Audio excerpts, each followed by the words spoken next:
it's kind of the ideal time for us to, we're kind of unleashed. We have all these tech tools available to us. We have all these connected platforms. We have this opportunity now to tell our stories, to speak up, to use our voices, to create, to connect through these platforms, to build community. And it's like at this stage of life, I think women are perfectly aligned to say no.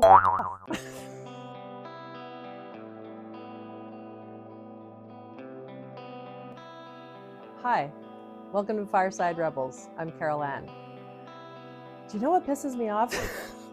I don't know why I'm starting with that. It pisses me off when women in midlife who are so incredible and so amazing and deep and have this like super juicy history and so much experience, and they have so many stories to tell. It pisses me off when they get quiet and small and just kind of fade away into the background at a certain age. And I think it pisses me off because that was me too. I was definitely doing that for several years, just kind of like feeling like, oh, I guess I guess I'm done. I'm in my 50s. I guess it's all over for me. What the fuck? Like, if I can impart any encouragement at all to women in midlife or later, to please get out of your head, first of all, and recognize how impactful you can be. And it doesn't have to be a big thing. It doesn't have to be, this overwhelming, oh God, I have to she's telling me I have to do something big and impressive. Not at all. Like, the smallest little things can make such a difference. I mean, it's like literally if you make a difference in one other person's life in a day, like in their day, you just, have an interaction with someone, you just make someone feel a bit better about their day. I mean, that's awesome. I mean, that's something.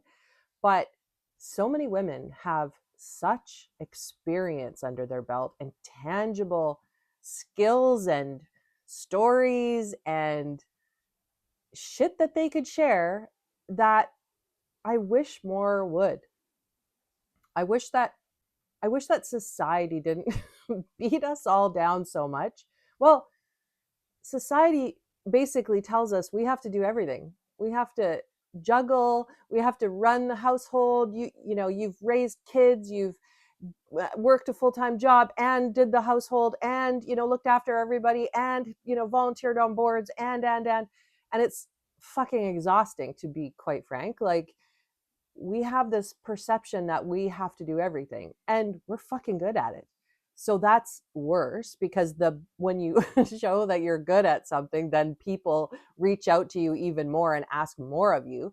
I recently had an email out of the blue from someone I've known for a long time that was on a board and basically demanding that I make my presence known at a meeting on a certain day at a certain time. And I was like, yeah, no, that doesn't work for me. Like, no, just fill me in later. Like, let me know what you want of me, and send me an email.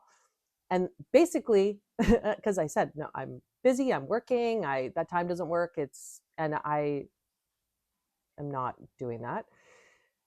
And basically wouldn't take no for an answer, but I still said no. I didn't go. I was like, no, pretty sure I said no pretty clearly in my email that I'm not coming. So yeah, basically she emailed me back and was like, no, you need to come to this meeting. Yeah. Oh, well. So I didn't respond. It's like, no, I'm not, because I have other things going on right now. I already told you it doesn't work for me. Send me an email. If you want me to answer questions, you want me to give some input, feedback, I'm happy to do that. Talk about my experience in this particular thing, but I'm not coming to that meeting.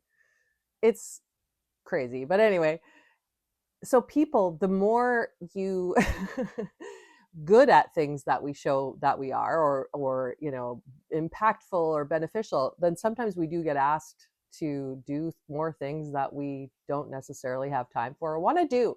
And it's like at this stage of life, I think women are perfectly aligned to say, no, fuck off. Fuck off. No, I'm not doing that. This is what I'm doing now.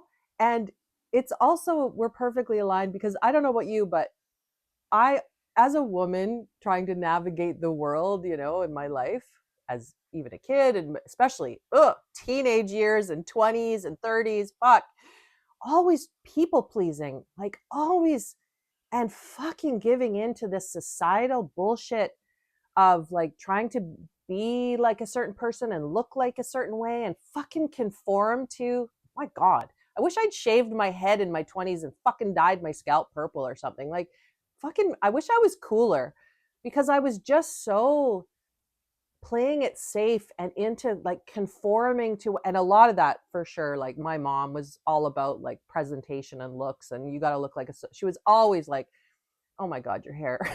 Or like, you're not going out like that, are you? Because I had a very creative flair. Well, I liked to dress colorfully when I was a kid, like lime green and pink together, and I had a very artistic personality. And I would do crazy things with my hair, like big unicorn ponytail on the front, whatever.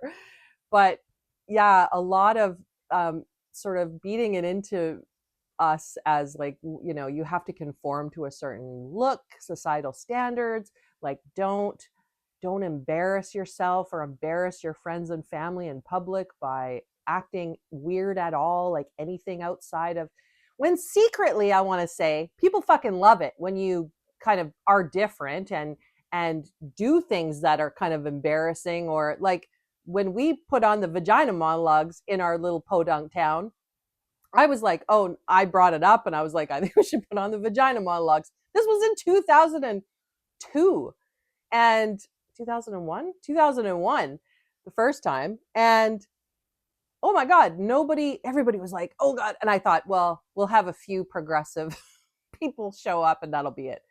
We sold out all the shows. Every show that we put on multiple years in a row, we sold out because, well, it was brilliant play by Eve Ensler, now known as V. Fucking brilliant. But people secretly want to see you expose yourself and be vulnerable and tell your fucking stories and tell your truths. So, to any women out there, if you think that you're kind of done, but maybe you feel like there's something more, like think about your legacy. Think about telling your stories before you shuffle off this mortal coil. Like, just whether you create a Substack, create a little podcast, like don't fucking, it doesn't matter about the viewership or the fucking monetization. Who gives a fuck? Just to do that and connect through a, virtual technical fucking platform, but getting your story out there, talking about shit that matters to you. I feel like at this time in the world, fucking women, we need to use our voices and we need to band together and be more opinionated and fucking stand up because the shit is fucking hitting the fan. And so I encourage any woman who thinks they just want to tell their stories, find an easy way to do that, whether it is just turning your camera on and recording a little video, putting it on YouTube. What's not that hard. And you can watch dozens of YouTube, hundreds of YouTube videos on how-to videos on pretty much fucking everything. So yeah, there's kind of no excuse nowadays. It's kind of the ideal time for us to, we're kind of unleashed. We have all these tech tools available to us. We have all these connected platforms. Fuck, like now is the time. Back like 30, 40 years ago, you couldn't do this. You had to like get an agent. You had to, if you wanted to tell your story, it had to be like a documentary or, it could be a whole movie. But anyway, we have this opportunity now to tell our stories, to speak up, to use our voices, to create, to connect through these platforms, to, build community. And this is the other misconception. It fucking doesn't need to be perfect. I was so like in my head for so long about And I still get that perfectionism and imposter syndrome kicking in. Like who the fuck do I? Fuck off. My little fucking shithead roommate, that's her name, shithead. She fucking chirps every once in a while and tells me, who do you think you are? Fuck you, fucking shithead in my head. No, this is like, I'm going to do this because if one, and it's incredible. This funny little podcast that I've started, it's the second podcast I've ever hosted, but the first one I did was starting in like 2020 during COVID. I started a different podcast, but it was local politics. It was very boring. But anyway, I thought it was kind of funny. But anyway, I have heard from so many different people from around North America that I would never have heard from if I hadn't done this. So already it's incredible. It's so fucking cool that I get emails from people all over North America, as you know, like wanting to be a guest on my podcast. I've got several guests lined up coming up soon, like, and wanting to chat. It's so fucking cool getting to hear women's stories from around North America or around the world on the cool fucking shit they're doing. And that kind of like reinvention in midlife that I know like a lot of women are like, oh, I'm so fucking tired. I've been tired for 20 or 30 years, you know? I get it. Fuck, I was fully exhausted. But when you're doing something that feels you're passionate about and it's different, like you're shaking things up in your world rather than the same fucking routine that you've been doing for fucking 20 or 30 years, right?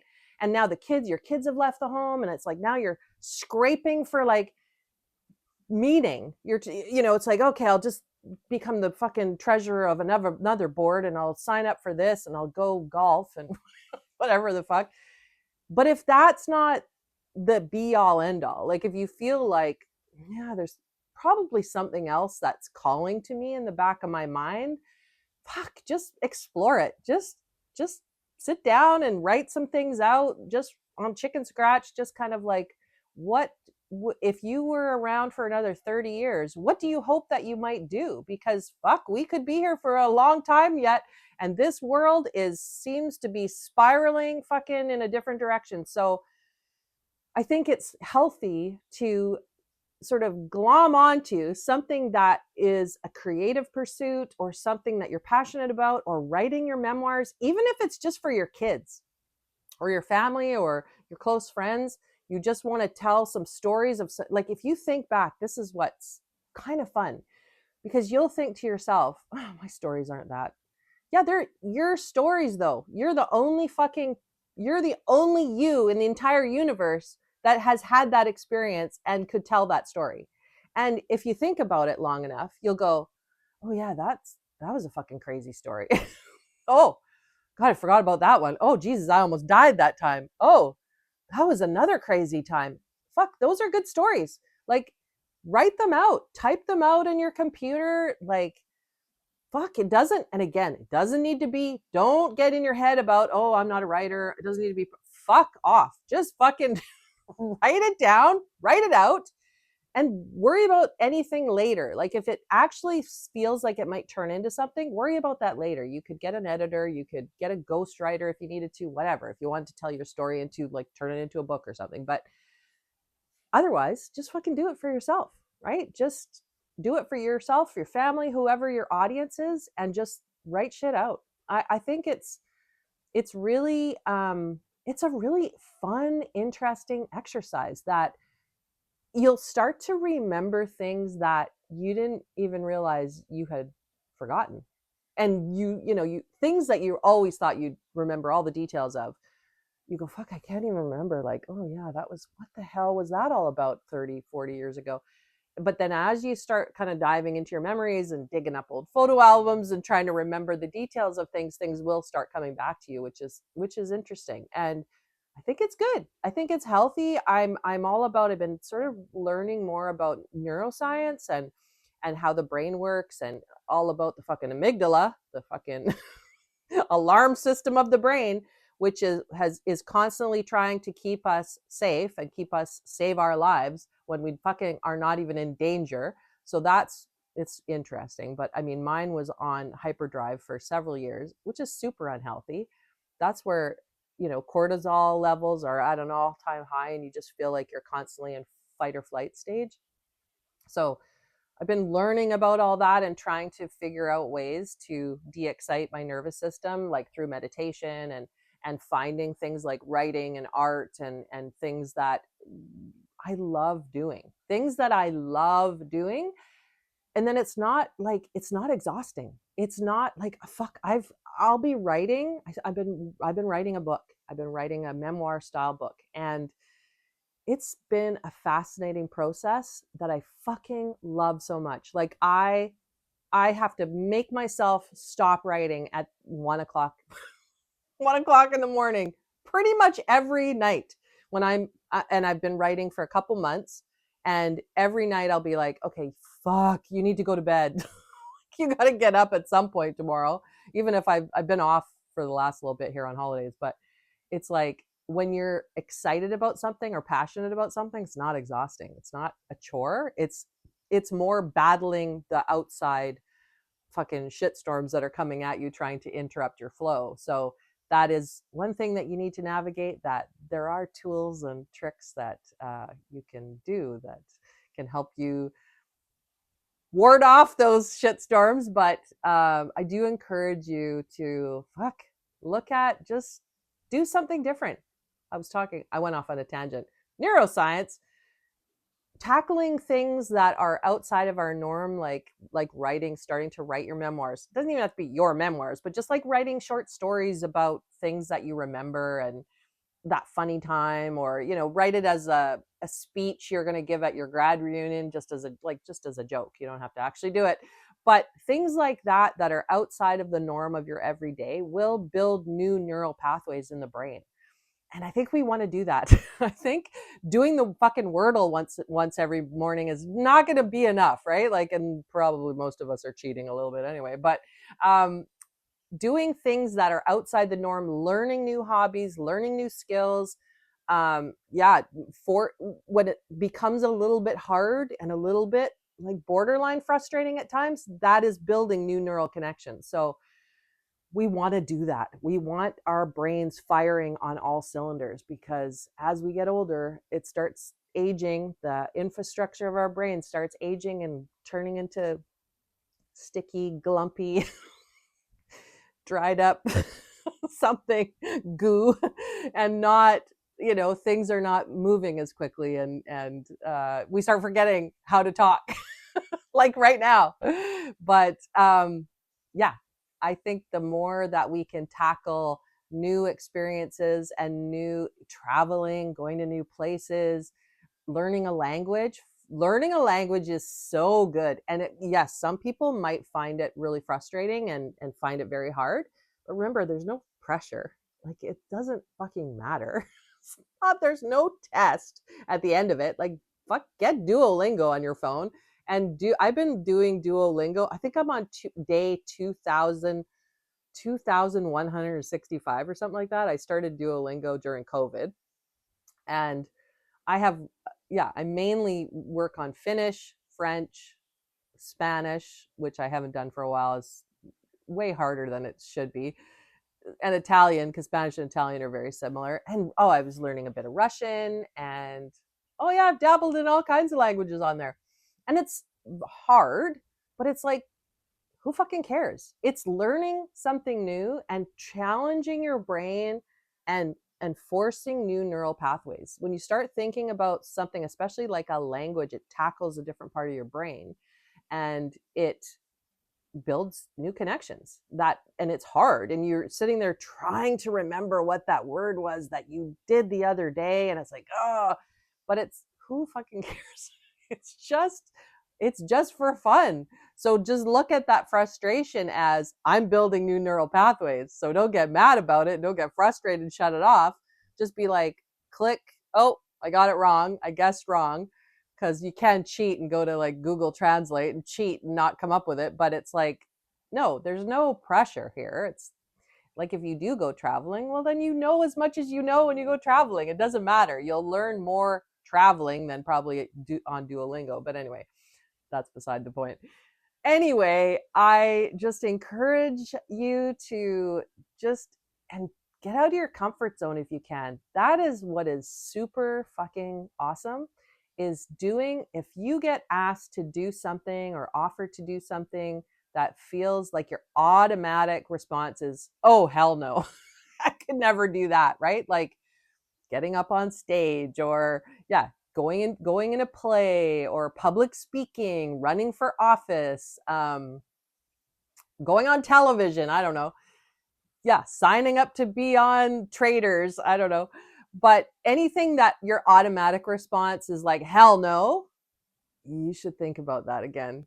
Or then think, how could I turn that into a yes in a different way?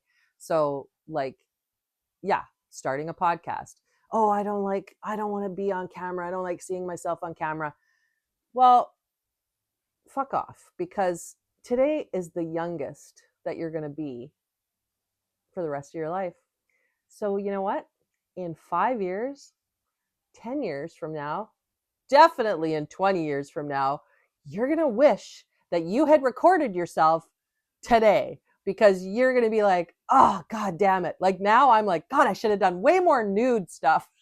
Like I did a couple nude photo shoots, but very tasteful art. I was like 19 or something, had a lovely body, but very tasteful, just like very, covered and nothing gross. But now I'm like, oh my God, I should have done all kinds of nude photo shoots private, but I sure wish I had photos of my body when I was fucking smoking hot in my 20s, right?